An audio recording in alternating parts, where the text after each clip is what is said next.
Hello friends, unity ice के platform पे आपका स्वागत है। मैं फैलीरम। तो जैसा कि अपना पीवाई की जो सीरीज चल रहा है, फिर मैं बार बार बता रहा हूँ कि देखो, इसका जो इम्पोर्टेंस है ये है। एक तो यूपीएससी कहाँ से क्वेश्चन फ्रेम करती है, ठीक है। दूसरी बात कि जब आपके पास 20-25 क्वेश्चन आ रहे हैं तो कैसे आगे क्वेश्चन को टैकल किया जाए, ठीक है। तो उसी सेंस में अपन आगे बढ़ते हुए आज लगभग 2011 का अपन कंप्लीट कर चुके हैं, तो 2012 का अपन 30 क्वेश्चन तक है, उसके आगे अपन बढ़ेंगे, ठीक है। अब फिर मैं बार बार बता रहा हूँ, देखो इन वीडियो को आप देखो और ऑब्जर्व करो कि यूपीएससी किस तरह के क्वेश्चन बनाते हैं। देखो यही क्वेश्चन यूपीएससी 2020 में आया, ठीक है, और 2021 में आया। मतलब है कि वो थीम को पूछता है। जैसे मान लो कभी यहाँ से क्वेश्चन बना देगा, कभी इन ऑप्शनों से क्वेश्चन बना देगा। तो ये यूपीएससी की खासियत रही है। मैं फिर बार बार बता रहा हूँ, इन चीज़ों को कैच करना पकड़ो। मतलब फिर मैं बार बार बता रहा हूँ कि ये बहुत important last year paper syllabus, ये बहुत इंपॉर्टेंट है आपको डायरेक्शन देने में और इस एग्जाम की सफलता के लिए सबसे आवश्यक कदम है। अगर आप ये नहीं कर रहे तो समझ लो कि आप कुछ नहीं कर रहे हो, ठीक है। तो फिर मैं बार बता रहा हूँ कि कॉमन सेंस की जो टेक्निक है, जैसे आंसर निकाले जाते हैं, जब मान लो क्वेश्चन के बारे में कुछ ज़्यादा आइडिया ना हो तो उस टाइम क्या करना चाहिए। अब देखो ध्यान से देखना। राष्ट्रीय ग्रामीण आजीविका मिशन, तो सब एक सी बात है, राष्ट्रीय पहले नेशनल लेवल पे है। ग्रामीण आजीविका, आजीविका के लिए लाइवलीहुड है, ठीक है। इधर देखो, नेशनल लाइवलीहुड मिशन। तो मतलब आपका आजीविका ऐसा नहीं है कि आपको बहुत ज़्यादा सुविधाएं दे देंगे, मतलब ऐसे नहीं, मतलब 15-20 हज़ार रुपये की सैलरी आपको, ताकि अपना खर्चा वर्चा निकल जाए। ऐसे नहीं कि 40-50 हज़ार ऐसी वैसी आपको ये चीज़ें नहीं मिलेगी, ठीक है। बस सब ये चीज़ ध्यान रखना। राष्ट्रीय ग्रामीण आजीविका मिशन ग्रामीण क्षेत्रीय निर्धनों के आजीविका विकल्पों को सुधारने का किस प्रकार प्रयास करता है। अब देखो ध्यान से समझना, क्वेश्चन की थीम क्या हो गई, पॉजिटिव। तो मैंने क्या बताया था, पॉजिटिव का पॉजिटिव अपन ढूंढने के, ठीक है। अब ध्यान से देखना, ग्रामीण क्षेत्र में बड़ी संख्या में नए विनिर्माण उद्योग तथा कृषि व्यापार केंद्र स्थापित करना। बड़ी संख्या में, पहली बात तो एक्सट्रीम हो गया, ठीक है, एक्सट्रीम स्टेटमेंट होगी, ठीक है। अब एक ये बताओ कि नए विनिर्माण, देखो यहाँ पे देखो, राष्ट्रीय ग्रामीण आजीविका मिशन ग्रामीण क्षेत्रीय निर्धनों के आजीविका विकल्पों को सुधारने के किस प्रकार। भाई इसमें तो सभी सी बात है कि बड़े बड़े जो होंगे पैसे वाले उनको भी जॉब मिलेगा, नए विनिर्माण उद्योग कृषि व्यापार केंद्र स्थापित करने से। ये बोला कि निर्धन जो व्यक्ति है उनका आजीविका विकल्प, तो उसके लिए जैसे मनरेगा स्कीम होगी, छोटी छोटी स्कीम होगी, वो ज्यादा महत्वपूर्ण रहेगी ना कि ये तरीके की। ये कटा, देखो ओल्ड वाले पैटर्न में था कि डायरेक्ट आंसर आ जाता है, परंतु इसमें मेहनत करना पड़ेगा। इसमें मतलब कि तीनों तो सही नहीं है, ठीक। और ऐसा नहीं है, इन्हें बता रहा हूँ आंसर इससे भी आएगा। अब देखो ध्यान से देखो, स्वयं सहायता समूहों को सशक्त बनाकर और कौशल विकास की सुविधाएं प्रदान करके, तो स्वाभाविक सी बात है, इससे तो निर्जीव को यही होता है सेल्फ हेल्प ग्रुप का। देखो अब दूसरी बात, एक चीज सोच रही, मेंस का सिलेबस का टॉपिक है, ठीक है, सेल्फ हेल्प ग्रुप। तो मैं फिर बार बता रहा हूँ, जो मेंस का और पीटी के जो सिलेबस में है, और लास्ट पेपर में जो इतने क्वेश्चन आए पीटी में मेंस में, वो क्वेश्चन इधर उधर आते रहते हैं, याद रखो, ठीक। तो दो, एक स्टेटमेंट सही है, एक स्टेटमेंट सही है, तो ये ऑप्शन अपना है। अब कहते हैं एक हो गया, दो हो गया। अब ध्यान से देखो, कृषकों को निःशुल्क बीज उर्वरक, उर्वरक देंगे निःशुल्क, तो भाई सब ऐसी बात है, तो पॉल्यूशन क्रिएट करेंगे। डीजल, ये तो वो नेगेटिव चीज है, अरे पॉजिटिव है नेगेटिव, तो ये तो कॉन्ट्रडिक्शन, ये तो आएगा ही, ठीक है। पंप सेट है तो लघु सिंचाई संयंत्र देकर नहीं, ठीक है। देखो ये क्वेश्चन टैकल करने का तरीका है। मैं फिर बार बार बता रहा हूँ कि ये हर एग्जाम में लगता है। और ये चीज़ें सीखो, जैसे मैंने जो कंपैरिजन की जो ट्रिक सिखाई है वो हर जगह लगती है। जैसे मैंने अभी ईपीएफ फॉर्म में दिया था, तो मेरे लगभग 8 में, मतलब 10 क्वेश्चन थे, 10 में से 7 या 8 क्वेश्चन सही हो रहे थे, तो विदाउट पैसेज पढ़े हुए। तो मेरा कहने का मतलब है कि ये चीज़ें जो है, जो मैं यहाँ पे भी आपको सिखा रहा हूँ, ये हर जगह अप्लाई होगी। फिर मैं बार बार बता रहा हूँ, इन चीज़ों को सीखो बस। ज़्यादा महत्वपूर्ण ये होता है कि इनको बस कैसे आप लर्न करते हो, और आप किस लेवल तक, जैसे मैं जिस लेवल तक लेके जा चुका हूँ, आप उस लेवल तक पहुँचो इन क्वेश्चन को, ठीक है। आप खुद पहले इस क्वेश्चन को सोल्व करने का प्रयास किया करो, तो ज़्यादा बेहतर रहेगा कि आपको सीखने में हो, ठीक है। अब देखो यही क्वेश्चन जो है 2016 में आया, अब 2012 क्वेश्चन कर रहे हैं, और यही क्वेश्चन अब की बार ईपीएफओ में आया था। तो मैं बता रहा हूँ, फिर मैं बार बार बता रहा हूँ कि एक चीज़ ये याद रखना। देखो ये यूपीएससी जितने भी एग्जाम कंडक्ट करवाती है, तो उनके क्वेश्चन वो इधर उधर पूछते रहते हैं। तो जो मैं एक प्रोग्राम पीटी का लेके आने वाला हूँ, ठीक है, उसमें मैं यही काम करने वाला हूँ पीटी का, जिसमें जीएस होते, सीसेट हो, उसमें जितने यूपीएससी एग्जाम कंडक्ट करवाती है, मैं वही क्वेश्चन सोल्व करवाने वाला हूँ, ठीक है। अब ध्यान से देखना, अब देखो ध्यान से देखो, यूएनडीपी के समर्थन से, अभी छोटे छोटे एग्जाम में डायरेक्ट ही पूछ लेंगे। ऑक्सफोर्ड निर्धनता एवं मानव विकास नीति द्वारा विकसित बहुआयामी निर्धनता सूचकांक में मतलब ये कौन रिपोर्ट निकालता है, क्या है, सारी चीजें आराम से ये पूछा जा सकता है, ठीक। अब देखो ध्यान से समझना कि ऑक्सफोर्ड निर्धनता एवं मानव विकास, ह्यूमन डेवलपमेंट किससे होगा, एजुकेशन आप दोगे, बेसिक स्किल आप उनको दे दो, ठीक है, तो इनसे होगा, ठीक है। और थोड़ा बहुत हेल्थ वेल्थ सारी चीजें होगी, इससे हो गया, ठीक। अब देखो पारिवारिक स्तर पर शिक्षा, एजुकेशन मैंने बोला था, ठीक, स्वास्थ्य मैंने बोला था, और तथा सेवा से वंचन, और बेसिक जो उनकी जो सर्विसेज हैं वो उनको दे दो, ठीक है। अब स्वाभाविक सी बात है कि अब स्किल उनको दे दो, ठीक, तो ये तो आएगा, ठीक, ये आएगा तो ये गया, इधर ये ऑप्शन कट गया, ठीक है। अब ध्यान से समझना बस एक ही चीज, राष्ट्रीय स्तर पर करे शक्ति क्षमता, अरे भाई इससे क्या मतलब है, उसको ऑक्सफोर्ड निर्धनता मानव विकास नीति द्वारा बहुआयामी निर्धनता सूचकांक, पॉवर्टी में उससे सही पता लगता है कि उनकी परचेसिंग पावर कितना है, इससे तो बहुत सारे गरीब निकल जाएंगे। अब उनको बेसिक जो नीड्स है उसके बारे में बात करनी है, तो दूसरा नहीं है, तो मतलब स्वाभाविक सी बात है कि तीनों स्टेटमेंट सही नहीं है। अब ध्यान से देखना, राष्ट्रीय स्तर पर बजट घाटे की मात्रा और जीडीपी विकास दर, इससे क्या मतलब है भाई, अपन एक चीज रखना कि इसको व्यक्ति के तौर पर नाप रहे हैं, तो देश के कंट्री के हिसाब से हो जाएगी, ठीक है, तो ये भी नहीं होगा, तो ये ऑप्शन कट गए, इधर ये ऑप्शन, इधर ये ऑप्शन, आंसर आ गया। तो फिर मैं बार बता रहा हूँ कि ये देखो ऐसे बेसिक चीज़ें हैं, फिर मैं बार बता रहा हूँ कि ज़्यादा इंपॉर्टेंट तो वही रहेगा कि अपन बेसिक कॉन्सेप्ट है वो लर्न करें ज़्यादा से ज़्यादा। ये क्वेश्चन देखो अपना पीटी का सिलेबस में डायरेक्ट पॉवर्टी मेंशन किया गया, तो पॉवर्टी के बारे में आपको हर जगह से हर डायमेंशन से कवर करना चाहिए, 360 डायमेंशन। और मेंस का भी सिलेबस, मेंस में बहुत सारे क्वेश्चन पूछे जाते हैं, तो सब ऐसी बात है, इससे रिलेटेड तो कोई भी चीज़ें है नेशनल लेवल पे को डेवलपमेंट और इंटरनेशनल लेवल पे को डेवलपमेंट हो रहा है, तो सब ऐसी बात है वो अच्छे से कवर करना चाहिए, ठीक।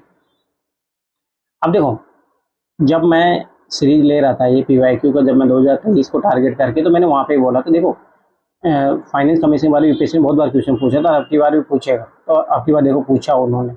तो मेरा कहने का मतलब कि ऐसे अपने को टारगेट करना कि यूपीएससी किस तरह जा रही है, तो वो क्वेश्चन हमेशा वो बार बार पूछ रही है, ये चीज याद रख लेना, ठीक है। अब देखो निम्नलिखित में से कौन सी अनुशंसा 13 वित्त आयोग की सुस्पष्ट विशिष्ट विशेषता है, ठीक है। अब देखो 13 ये पूछा है, अभी ज़्यादा इंपॉर्टेंट तो ये नहीं हो जाता क्योंकि अभी तो 15 चल रहा है, ठीक है। आपने वो अरे वही देखो, अरे क्वेश्चन का जो सेंस अब की बार भी इसी सेंस में पूछा है उन्होंने, ठीक है। कोई बात नहीं, पर अपन देखते हैं इनको चीज़ों को, ठीक है। 1 2 3 नन ऑफ दी अबव, ठीक है। अब देखो वस्तुओं व सेवाओं पर कर टैक्स लगाए जाने का विकल्प तथा इस प्रस्तावित अभिकल्पन के समापन से संबंध क्षतिपूर्ति पैकेज, ठीक है। देखो अब स्वाभाविक सी बात है कि जो जीएसटी की बात उस टाइम चल रही थी, 2000 पहले से चल रही थी, ठीक है, तो उसके बारे में कहीं ना कहीं ये तो दिया है, ठीक है। अपन चलो ठीक, कोई बात नहीं। अब देखो इसमें कोई एक्सट्रीम वर्ड दिख रहा है अपने को नहीं। दूसरी बात एक चीज याद रखना कि फाइनेंस कमीशन बात कितनी की गई, आर्टिकल 280 में, ठीक। दूसरी बात है कॉन्स्टिट्यूशनल फंड ऑफ इंडिया में जो भी आता है उसको डिस्ट्रीब्यूशन करता है सेंटर और स्टेट में, ठीक है, फिर स्टेट में डिवाइड करता है, ठीक। और ये एक चीज याद रखना कि रिकमेंडेशन देता है, ठीक है, बाध्यकारी नहीं रहती इसकी, जो सलाह माने ना माने, ठीक। अब देखो ध्यान से देखना, तो इसकी रिकमेंडेशन का काम रहता है। अब देखो अगला देखो, भारत के जनांकीय लाभांश के अनुरूप अगले 10 वर्षों में लाखों नौकरी सृजन करने का, मुझे बता फिर गवर्नमेंट क्या काम करेगी। तो ये फालतू के स्टेटमेंट है, गलत स्टेटमेंट है, ठीक है। तो दूसरा काटो, ठीक है, ये कट गया, दूसरा इधर एक स्टेटमेंट कटा तो ये कट गया, ठीक। और ये देखो अब ये वाला जो पहला वाला स्टेटमेंट है अपना, ठीक है, ये सही रहेगा। अब देखो ध्यान से समझो क्यों सही है, ये चीज़ समझने का प्रयास करो। देखो वस्तु और सेवा पर टैक्स लगाए जाने का विकल्प तथा इस प्रस्तावित विकल्प के समापालन से संबंध क्षतिपूर्ति पैकेज, इंग्लिश में समझ में आएगा, देखो, ठीक है। A design for the goods and service taxes and a compensation package link the adherence to the proposed design. अब देखो यही तो अभी हो रहा है, अभी 5 साल को जो पैकेज दिया जा रहा है राज्य सरकारों को, तो ये बात तो स्वाभाविक बात है कि अनुशंसा दे सकते हैं, अनुशंसा का देखो ओल्ड पैटर्न में तो डायरेक्ट पता लग ही रहा है कि फर्स्ट स्टेटमेंट सही है, तो ये होता देखो ओल्ड पैटर्न के फायदे थे, और नए पैटर्न में चैलेंजेस है, पर कोई बात नहीं, कहीं ना कहीं ये भी हेल्प करेगा कहीं पे, ठीक है। अब देखो आगे देखते हैं, केंद्रीय करों के निश्चित अंश का स्थानीय निकाय अनुदान के रूप में स्थानांतरित करना, ये तो स्वाभाविक सी बात है, अरे मैंने बोला है डिस्ट्रीब्यूशन करता है, पहले सेंटर स्टेट के बीच में फिर स्टेट के बीच में, ठीक। तो ये तो बात सही है, ये तो आएगा ओल्ड पैटर्न में, तो आराम से आंसर आ गया। अब इसमें देखो इसमें चैलेंजेस होता है नए पैटर्न में कि अपन पहले वाले स्टेटमेंट को, तो इसलिए मैं फिर बता रहा हूँ यूपीएससी जो आपसे चाह रहा है कि अब थोड़ा बहुत तो पढ़ाई करो, अभी बेसिक चीजें हैं और ये चीजें क्लियर हो जाएगी, ठीक है। तो इसमें 2 के 2 स्टेटमेंट सही है, ठीक है। अब आगे बढ़ते हैं अपन। अब देखो मैं फिर बार बता रहा हूँ कि ये क्वेश्चन आपको ऐसे ही टैकल करना पड़ेगा, अभी ये हर चीज आप पढ़े नहीं जा पाना, हाँ बेसिक फिर बता रहा हूँ, बेसिक चीजें आपको बार बार करनी चाहिए, एनसीईआरटी स्टैंडर्ड बुक न्यूज़पेपर की रीडिंग, ये सारी चीजें होनी चाहिए, ठीक। अगला देखो, विनिर्माण क्षेत्र के विकास को प्रोत्साहित करने के लिए भारत सरकार ने कौन सी नई नीतिगत पहल की है, ठीक है। अभी सब करंट अफेयर बेस्ड क्वेश्चन है, अगर आपने करंट अफेयर पढ़ा हुआ है तो सब अच्छी बात। अब देखो तो सरकार कोई नया इनिशिएटिव लेके आए तो सब ऐसी बातों को पॉजिटिव लाएगी, ठीक है, तो पॉजिटिव को पॉजिटिव अपन देखेंगे। दूसरी बात एक चीज याद रखना कि क्वेश्चन की डिमांड मैंने क्या बोला था, जब वाइड होती है तो ऑल ऑप्शन आंसर होने की प्रोबेबिलिटी बढ़ जाती है, ठीक है। अब ध्यान से देखना, राष्ट्रीय निवेश तथा विनिर्माण क्षेत्रों की स्थापना, सब ऐसी बातें पॉजिटिव चीज है, अरे करना चाहिए, हर एक सरकार को करना चाहिए, तो ये बात तो पॉजिटिव, ये तो आएगा, ये आंसर आएगा, तो ये कट गया अपना, इधर ये कट गया। एकल खिड़की मंजूरी, सिंगल विंडो क्लियरेंस सुविधा, अपन जानते कि ये कितनी अच्छी चीज है, 10 जगह भागो वहां से, अच्छा कि एक ही जगह जाके आप क्लियरिफिकेशन दे दो ताकि वो उद्योगों को लगाने में बहुत ज़्यादा इजीनेस हो जाए, ठीक। तो ये तो होना चाहिए, दूसरा भी होना चाहिए, तो ये गया, ये गया, आंसर इधर डायरेक्ट आ गया। ओल्ड पैटर्न का ये खासियत है, पर इधर आपको मेहनत करना पड़ेगा, अभी नहीं पता लगेगा, ठीक। आगे देखो, प्रौद्योगिकी अधिग्रहण तथा विकास कोष की स्थापना, ये भी पॉजिटिव बात है और होनी चाहिए। मैंने क्या बोला था, वाइड डिमांड होती है तो क्वेश्चन का ऑल ऑप्शन आंसर की प्रोबेबिलिटी बढ़ जाती है। तो मैं फिर बार बता रहा हूँ कि ये चीज़ आपको कैच करनी पड़ेगी, ये कोई नहीं सिखाएगा आपको, माइंड जब क्वेश्चन बार बार सोल्व करोगे तब ये सारी चीज़ें अप्लाई हो पाएंगी, ठीक है। अब आज देखो 1 2 3, अब देखो इसमें यूपीएससी ने अपने साथ ऐसा क्वेश्चन बनाया था, तो उसमें क्या करेगा 4 5, ठीक है, जो भी है इस तरीके से उसने क्वेश्चन को पैटर्न बनाना पड़ेगा, ठीक। अब ध्यान से देखना, निम्नलिखित में से कौन सी विधियां भारत के लोक वित्त पर संसदीय नियंत्रण रखने में काम आती है। अब ये क्वेश्चन मैं फिर दोबारा बता रहा हूँ, बहुत इंपॉर्टेंट है। अब देखो यही क्वेश्चन है ना, यूपीएससी 2011 में पूछा गया था, अब देखो 2012 में रिपीट हो गया। दूसरी बात, यही क्वेश्चन जो है यूपीएससी 2020 में पूछा गया था, ठीक है। तो मैं फिर बार बार बता रहा हूँ कि यही चीजें इंपॉर्टेंट है जो आपको सीखनी है, उनके जो ऑप्शन से क्वेश्चन बनते हैं, क्वेश्चन से जो क्वेश्चन बनते हैं।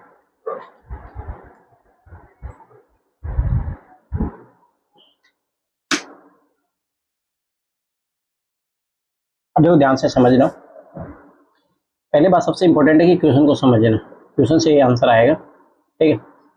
कौन सी विधियां जो भारत के लोक वित्त पर संसदीय नियंत्रण रखने का काम आती है। अब ध्यान से समझना, लोक वित्त मतलब लोगों से जो पैसा लिया जाता है, तो कहाँ पे सीएफआई होता है, कॉन्स्टिट्यूशन फंड ऑफ इंडिया में जाके जमा होता है, जो टैक्स वैक्स से कलेक्ट होता है। और संसदीय नियंत्रण का मतलब सब सी बात है भाई, संसद की अथॉरिटी, संसद क्या जनता को रिप्रेजेंट करते हैं, उसकी जो परमिशन के बिना सरकार जो है ये पैसे यूज नहीं कर सकती। बस सिंपल सा समझ ले। अब अपन ने एक कोरिलेशन निकाल लिया, अब कोरिलेशन जब निकाला तो बस इसी से समझने का प्रयास करना है कि कैसे आंसर आएगा। अब ध्यान से समझना, संसद के सम्मुख वार्षिक वित्तीय विवरण का प्रस्तुत किया जाना, वार्षिक विवरण अपन जानते हैं बजट को कहते हैं, ठीक है, जो आर्टिकल 112 के तहत आता है। अब ये बात सही है।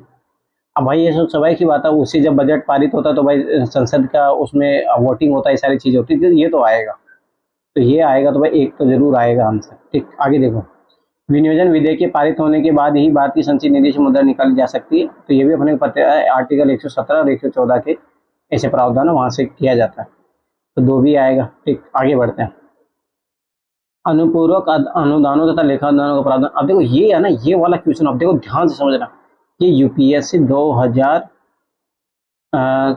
या 15 में क्वेश्चन आया हुआ है ये वाला, ये अब मैं फिर बताऊँ तो यही है यूपीएससी पेपर खासी यही है। अब देखो यहीं से उठा के उन्होंने क्वेश्चन बना दिया था, ठीक है, मैं आगे बताऊंगा ये चीज, ठीक। तो ये भी है, इंडिया में ये भी प्रोविजन है, 3 भी आएगा, तो 3 ऑप्शन सही हो गए, तो ये तो दोनों अपना गया, ठीक। आगे देखते हैं, अब देखो यहाँ पे देखिए, संसद में वित्त विधेयक को प्रस्तुत किया जाना, फाइनेंस बिल अपन जानते हैं। अब देखो यूपीएससी ने अपने 2023 में ये क्वेश्चन पूछा है, मैं फिर मैं 12 बता रहा हूँ कि ये चीज़ बहुत इंपॉर्टेंट है, तो ये भी है, तो 4 स्टेटमेंट इसके सही है, ठीक है, मतलब 1 2 3 5 तो सही हो। अब चौथे के बारे में देखते हैं, संसदीय बजट कार्यालय द्वारा समष्टिगत आर्थिक पूर्वानुमान तथा व्यय हेतु सरकार के कार्यक्रम में एक नियत काल अथवा कम से कम मध्यवर्षीय पुनर्वलोकन। याद रखना कि ये भारत में नहीं था, इसीलिए एफआरबीएम एक्ट लाया गया, बस ये चीज याद समझना, इस कारण से अब ये नहीं है, तो ये आंसर ए आ जाएगा इसमें, मतलब 4 ऑप्शन सही हो जाएंगे। ये नहीं है, बस संसदीय बजट कार्यालय द्वारा नहीं, इसके लिए फिर एफआरबीएम एक्ट लाए गए यार, यही क्वेश्चन 2020 में पूछा गया, ठीक है। अब बस ये याद रखा, संसदीय बजट कार्यालय द्वारा नहीं, वो एक्ट के तहत होता है, इसलिए वो गलत है, ठीक है। तो फिर मैं बार बार देखो ये छोटी छोटी चीजें समझनी है अपने को। अब जैसे एफआरबीएम एक्ट बहुत इंपॉर्टेंट, यूपीएससी हमेशा क्वेश्चन पूछती ही रहती है, तो उसके अगर कोई भी अमेंडमेंट हो रहा है, उसमें कुछ चेंजेस हो रहे हैं, तो सारी चीजें बहुत इंपॉर्टेंट हो जाती है, उसके बारे में पढ़ना चाहिए, ठीक। अब आता है हिस्ट्री के क्वेश्चन, देखो 1932 में महात्मा गांधी ने मरण पर्यंत उपवास प्रधानता इसलिए किया। अब देखो सबाई सी बात है कि गांधी कुछ मरने का प्रयास कर रहा है, तो सबाई सी बात है कुछ बहुत बड़ी घटना होगी। बहुत बड़ी घटना मतलब क्या होता है, देश को विभाजन करने वाली घटना रही होगी, कि जाति के नाम पे ऐसे डिवाइड करने वाला, तो वो चीज़ देखेंगे अपन। ये 1932 का दौर चल रहा है। देखो यूपीएससी कोई टाइम लाइन दे रहा है तो इसका कुछ मतलब होता है। अब देखो सबाई सी बात है, इस टाइम क्या होता है, तो गोलमेज सम्मेलन, ये सारी चीज़ें चलती रहती है। तो याद रखो, जो गोलमेज सम्मेलन होता है तभी उस टाइम अम्बेडकर हर जगह जाते हैं, तो अम्बेडकर जो है अलग प्रतिनिधित्व जो है उसकी मांग करते हैं, ठीक है। अब उनको दे दिया जाता है, फिर गांधी इसका विरोध करते हैं और मरणोपरांत हो रहते हैं, तो इसीलिए फिर पूना फैक्ट होता है। बस अब ये चीज़ है। अब देखो हिस्ट्री जब इस तरीके से आपके माइंड में रहेगी कि कौन से टाइम लाइन में क्या चीज़ें हो रही है, तो तब जाके चीज़ें आप क्लियर। अब देखो ध्यान से समझना, अब देखो यूपीएससी फंसाता भी है, ध्यान से देखना। गोल में सभा भारतीय राजनीतिक आकांक्षा को संतुष्ट करने में असफल हुई। असफल हुई थी तो गांधी अपने को पता सविनय अवज्ञा ना, फिर वो वापस से शुरू करते हैं, तो मरने तो नहीं गए थे, ये तो बात गलत। ठीक। कांग्रेस और मुस्लिम लीग में मत भिन्नता रही, ये तो पहले से ही थी, उल्टा बाद में तो ये मिल गए थे। 1916 का जो लखनऊ अधिवेशन था उसमें मिल गए थे वापस से, ठीक है, तो ये तो गलत बात है। ठीक। रेमजे मैकडॉनल्ड ने सांप्रदायिक अधिनियम कम्युनल अवार्ड की घोषणा की थी, यही पता है 1932 में यही होता है, पूना पैक्ट, ठीक है, तो ये चीज़ याद रखना। देखो मैं फिर मैं बार बता रहा हूँ, गांधी बहुत इंपॉर्टेंट है यूपीएससी के लिए, इससे रिलेटेड जो भी इवेंट है सारी चीज़ें वो अच्छे से कर लो। यूपीएससी हमेशा क्वेश्चन बनाती है, हर एक आध साल में क्वेश्चन जो जरूर पूछती ही रहती है, वो चीज़ याद रख लेना। तो मैं फिर बार बता रहा हूँ कि इस तरीके से आपको यूपीएससी को हिट करना पड़ेगा, हर चीज़ आप नहीं पढ़ सकते। अब देखो ये रेतवाड़ी बंदोबस्त, ये पहले भी यूपीएससी ने क्वेश्चन पूछा था और आगे भी यूपीएससी ने क्वेश्चन पूछा यूपीएससी 2017 में। और मैं बता रहा हूँ कि बहुत सालों से पूछ नहीं रहा 2017 के बाद में, तो अब ये इंपॉर्टेंट हो जाता है। यूपीएससी कभी पूछेगा, देख लेना। अभी लग रहा है 2024 में मुझे ऐसा इंट्यूशन आ रहा है कि पूछेगा यहाँ से रिलेटेड, ठीक है। तो मैं फिर बार बता रहा हूँ कि ये इंट्यूशन आपको क्रिएट करना है। अब देखो अब ऐसा नहीं कि आप रेतवाड़ी पढ़ोगे इसके बाद स्थायी बंदोबस्त पढ़ोगे आप, ठीक है,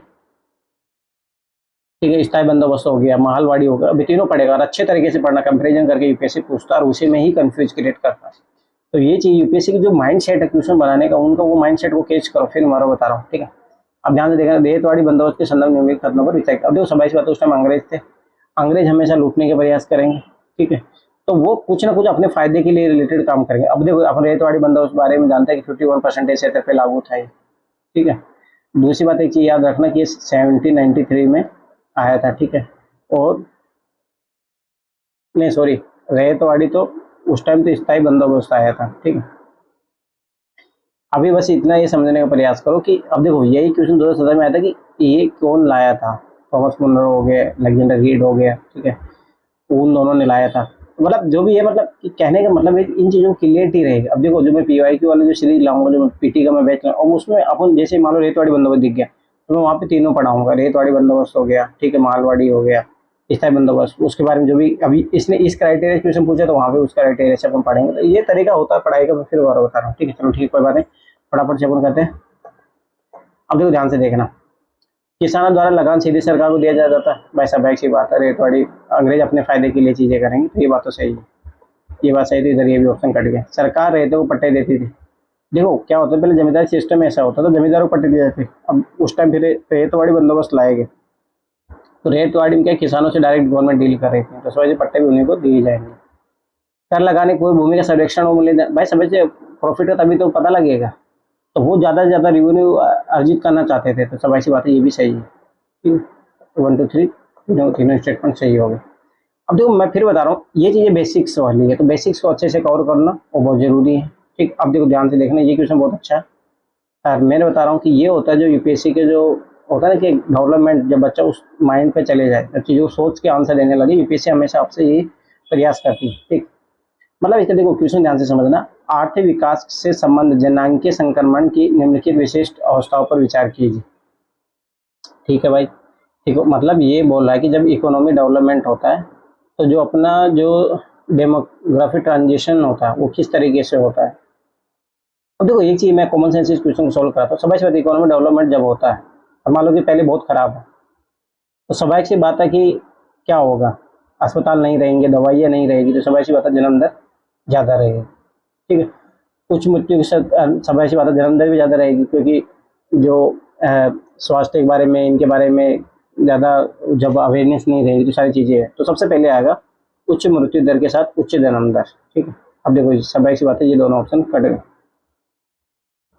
ठीक है, ध्यान से देखना। अब देखो स्वाभाविक सी बात है जब धीरे धीरे इकोनॉमिक डेवलपमेंट बढ़ेगा तो स्वाभाविक हेल्थ को लेके इम्प्रूवमेंट होगा, ठीक है, तो स्वाभाविक सी बात है कि धीरे धीरे डेट जो रेट है वो कम होगी, ठीक है।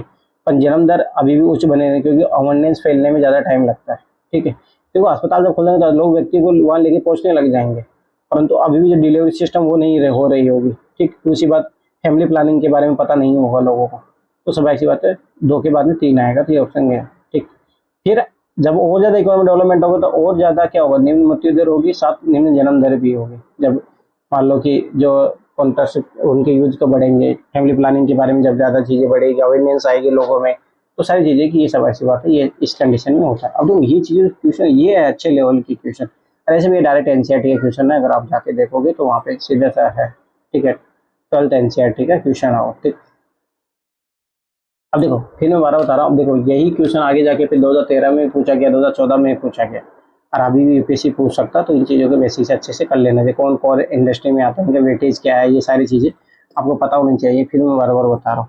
ठीक है,